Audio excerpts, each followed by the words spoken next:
Russia Ukraine যুদ্ধ কিংবা মধ্যপ্রাচ্যের ইরান যুক্তরাষ্ট্র ইসরায়েল সংঘাত হরহামেশায় সংঘাতে জড়িত রাষ্ট্রগুলো একে অপরকে দমনে বড় বড় শহরে ড্রোন বা ক্ষেপণাস্ত্র হামলা চালিয়ে থাকে।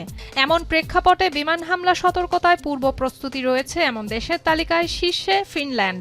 নর্ডিক দেশটিতে রয়েছে 50,000-এর বেশি বেসামরিক প্রতিরক্ষা আশ্রয় কেন্দ্র, যেখানে 48 লাখ মানুষ আশ্রয় নিতে পারে। বিমান হামলা প্রতিরোধে বিশ্বের অন্য কোনো শহর হেলসিঙ্কির চেয়ে বেশি প্রস্তুত নয়। 6,000 মানুষের ধারণ ক্ষমতা, 7 তলা ভবনের সমান ভূগর্ভস্থ মেরিহাকা বেসামরিক প্রতিরক্ষা আশ্রয় কেন্দ্রের কারণেই হেলসিঙ্কিকে এই কৃতিত্ব দেয়া যায়।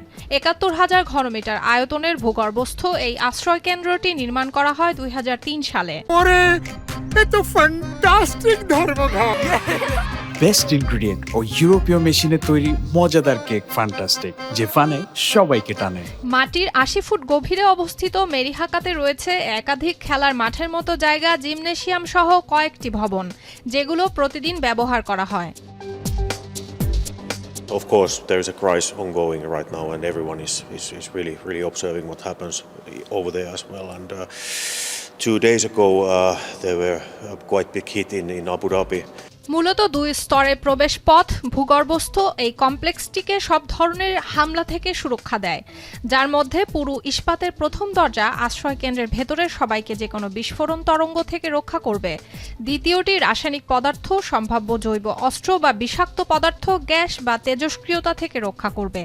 এছাড়া জরুরি প্রয়োজনে এখানে 72 ঘন্টার মধ্যে বাঙ্ক বেড, পানির ট্যাঙ্ক এবং বহনযোগ্য টয়লেটের ব্যবস্থা করাও সম্ভব।